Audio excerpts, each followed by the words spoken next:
Alright, look. Let me start this video off by saying that these are just my opinions. Nobody is telling you that you do not have to like these albums. Nobody's saying that you're wrong and I'm right and that your opinion doesn't matter. This is all subjective. I just was not a fan of these albums. Maybe I enjoyed them, just not to the degree that I was anticipating. Remember, these are my most disappointing albums, not the worst albums.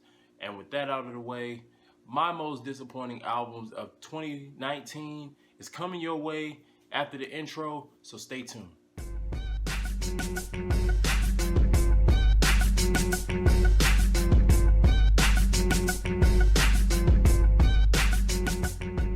Alright, so now that we got the semantics out of the way, let's go ahead and get started with the list.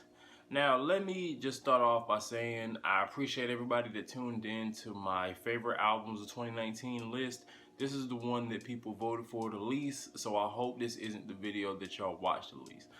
But it's pretty interesting. 2019 is a very weird year when we look back on it, because not a lot of music came out. At least not a lot of music that I was maybe anticipating from artists that I may not be too familiar with. I found a lot of new artists or artists that I did not listen to before that, surprised me. But it wasn't a lot of music that came out this year. So my list is actually only 5 albums plus a few honorable mentions. Because it wasn't a lot of music that I was disappointed by or I didn't really have an expectation. Like, there were some albums that I did not like, but I kind of already had an idea I was not gonna like them, or there were artists that I was gonna try out, but ended up not really being a fan of them. So this video is actually gonna be a lot shorter. At least I'm gonna try to keep it short. But there were some bad albums. There was some bad music. There was some stuff that let me down. So yeah, here we are. A few dishonorable mentions. The reason why these are dishonorable mentions and not on the list proper, just because their level of disappointment wasn't nearly as bad, or when I really thought about it, I may have had an unrealistic expectation, let's say. Like, for example, Common's Let Love, excuse me. I didn't like this album, to be completely honest, but when I went back and looked at interviews that Common gave talking about this album, when you consider the book that this album basically comes with as like a package deal, just listening to him talk about what people should expect from this album, the topics that he was gonna tackle, and we really sit down and think about it, he actually gave us the album that I should have been expecting. So I guess I was disappointed when I first listened to the album and I put it on the list because of who Common is, but at the same time, this album is exactly who Common is. So I really shouldn't be that disappointed. I just wasn't a fan of this album. But that's just me being a fan of what Common's music usually is. And I don't think this album was necessarily my cup of tea as far as me being a Common fan. But still, if you're into that, I would say check it out. Probably the only album on here that I actually would recommend you check out, to be honest. Because the stuff that he talked about is great, just the music wasn't for me. The Beast Coast Escape from New York project is also one of my dishonorable mentions. Just because it's not a bad album, but it's not to the level that any of these crews could reach, honestly. Guys like Pro Era, Flatbush Zombies, the Underachievers. For one, I like Flatbush Zombies a lot. I'm a big fan, but I didn't need this to be a Flatbush Zombies album featuring Pro Era, featuring Underachievers. So that was kind of disappointed. They kind of took over the album instead of it feeling like a collective thing.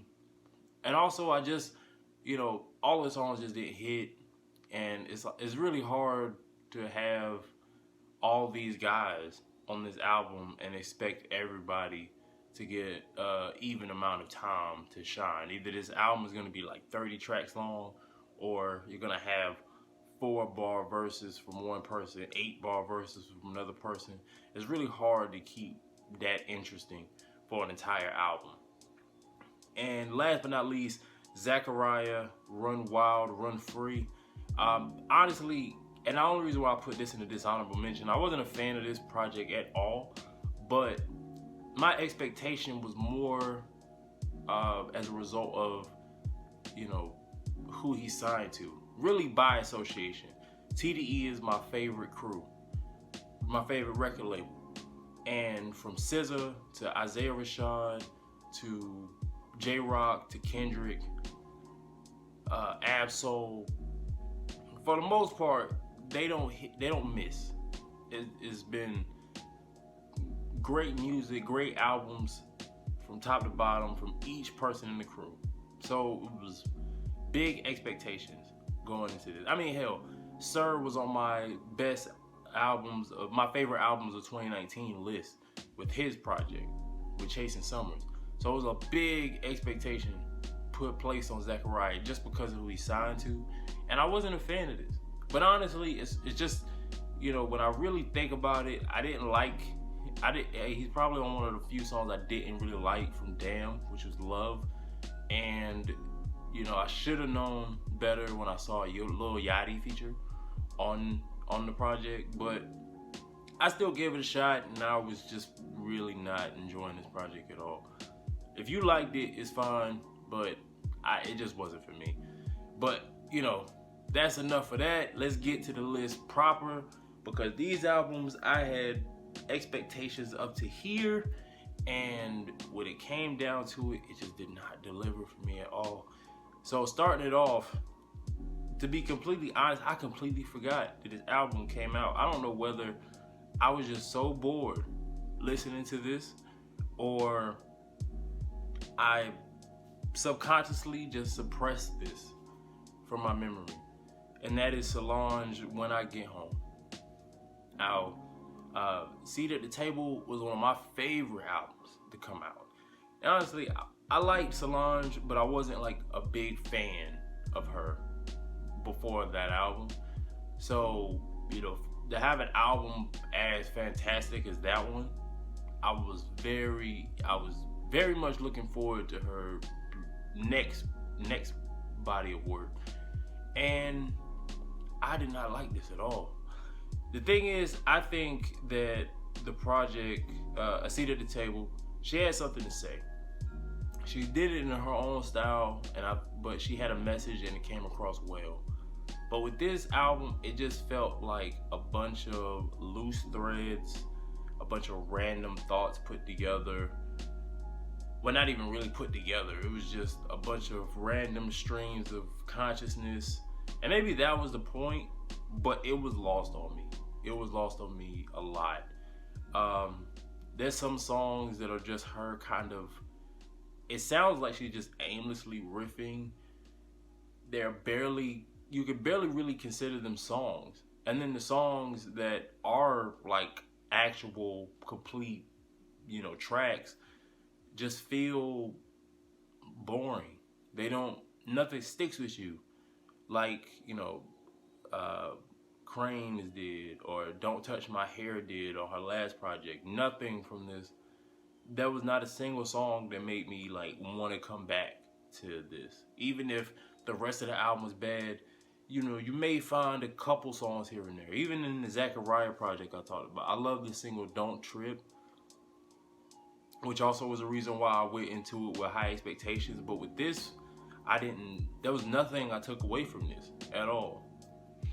And, that's why this is on this list. And I just hope maybe this is what Solange has been doing.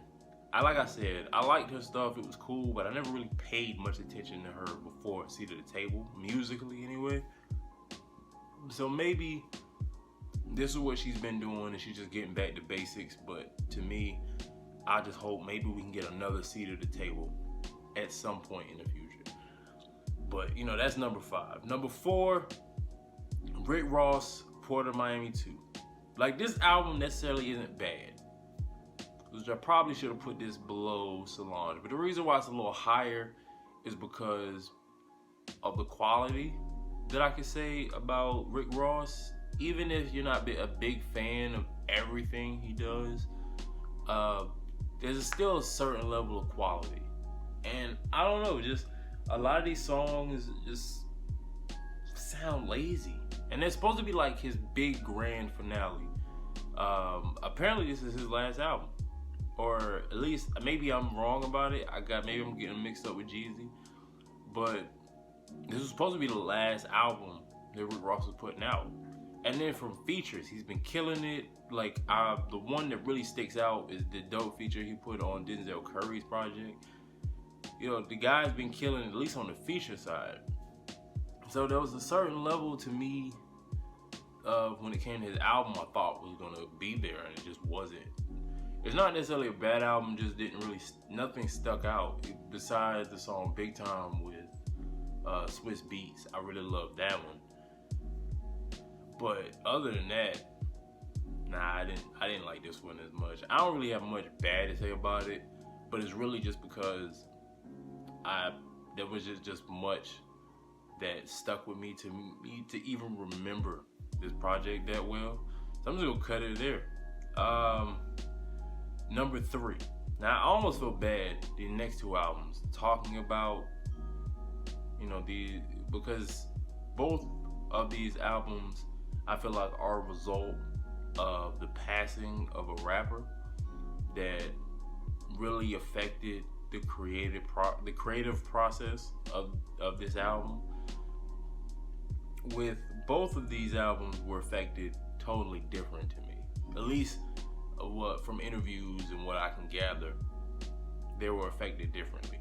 This album was affected because I think he went back in the booth and tried to make something a little bit more, maybe like not conscious, but a little bit more thought-provoking, a little bit more emotional, versus which you could tell from the rest of the album is probably not what the original intent of this album was supposed to go for.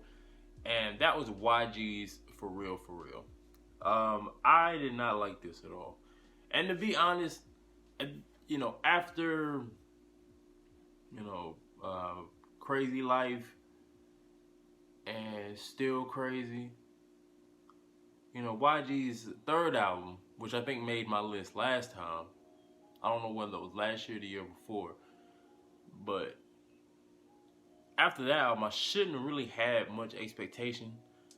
But because of the strength of those first 2 albums, I thought, oh, okay, maybe he's going to get back to that. Maybe he took a wrong step with, I forgot what the album was called. It was Dangerous or something. I don't know. But yeah, like after that album was such a disappointment, I was thinking maybe he might get back to basics. But he might have went back in the booth after Nipsey Hussle's tragic death and thought maybe I want to do a little bit something that kind of resembles something more thought-provoking. But I think he falls flat, really flat. Everything, even the songs where I feel like maybe made the original cut of the album before he went in and tried to tinker some stuff, didn't really go well, like the club records. One song that really just stuck out to me, I'm gonna look up the title of it real quick, but it's like a Brenda's Got a Baby parody, and I did not like that shit at all. Like, which is an album I should have put on my honorable mentions for my favorite albums of the year, but you got Maxo Cream did a better version of this on his album Brandon Banks. So it can be done to a certain degree, but actually this song is called Keisha's Got a Baby. Keisha's Got a Baby is bad. Like, it just sounds like it sounds unfocused. It sounds real like it sounds really thrown together. It don't really feel like it has the same effect. Like it's like when you remake a movie but you take out all of the parts of the movie that people actually enjoyed, like about the original parts, and you're just hitting the nostalgia factor. Like he has a similar type of beat. He has he talks about the similar themes, but nothing that really hits. Like the point is missed, and it sounds more almost like glorifying it, just from the sound design alone. It's just nothing about it. But then you got In the Dark, which is like one of the worst songs that I've ever heard come out this year, at least this year. It might be one of the worst songs I've heard in the last few years, where it just, the fact that he's just repeating In the Dark so much on this flat ass beat, nothing about it is interesting at all. And I remember listening to it the first time thinking, all right, maybe it's gonna go somewhere, maybe it's gonna switch up, maybe this is just the introduction. And then I got to the very end of the song and there was nothing. There's no change up, no interesting verses. It was just the same thing over and over again. And that's what makes me feel like maybe this album was tinkered with, because a lot of these ideas just sound so unfocused. Not like YG was the most dynamic rapper or a songwriter or anything like that, but even this is lazy for even the stuff that he does. And that's why I didn't like this album at all. Next on my list, like I said, this album I feel like was also affected by the passing of a rapper, different rapper this time, which is Schoolboy Q. His Crash Talk album was a huge letdown for me. Like I love Schoolboy Q. Like I said, TDE is my favorite crew because they do not miss. And that's, with him up until this point, is no exception. Oxymoron, great. Habits and Contradictions, love that album. Blank Face, phenomenal work from him. You know, I was really into this guy. So when this album, more than any album on here, like I had like this humongous level of hype going into it. Like I was just, man, when is Schoolboy Q dropping? He delayed the album because Mac Miller passed last year. So, you know, it was sad, but it also just kind of built anticipation even more. So when the album came out and it was this, I was very, very let down. A few notable standouts. I love the song Die With 'Em and Attention at the end. I love Num Num Juice, which was another thing that had me excited. But the song Chopsticks with Travis Scott, it is the thing. It's disappointing because I love both of these guys. So to hear them come together and it becomes what it was just disappointing as hell. Everything else is just kind of forgettable. Floating with 21 Savage is cool. Black Folks is whatever. Lies, generic West Coast track, even for YG and Ty Dolla $ign's. Drunk, I don't even know what he was trying to go for with that. Dangerous really sounds unfocused. Water, it's whatever. Like, and that's the thing. A lot of it just feels so whatever. And I was just waiting on it to get better. And then it got better, but it was the last song on the project. So it just made me just took it right off my phone after that. I just couldn't listen to it anymore.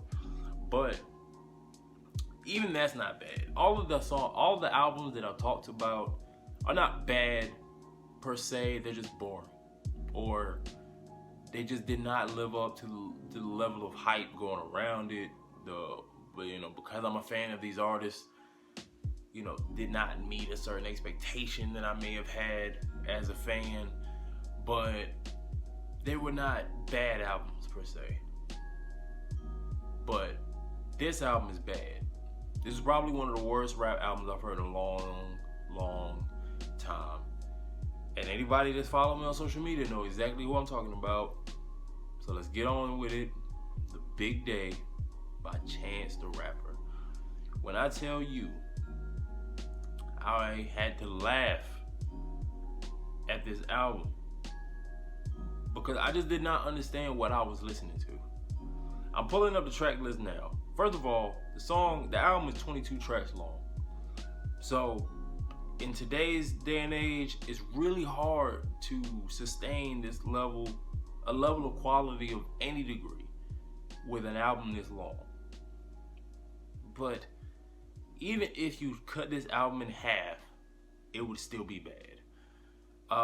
From the very beginning, the All Day Long track with John Legend is just, a lot of it's like, it sounds like a throwaway from Coloring Book. And I was really split on that album. Like, I loved half of it and I hated the other half. Or not hated, it just wasn't for me.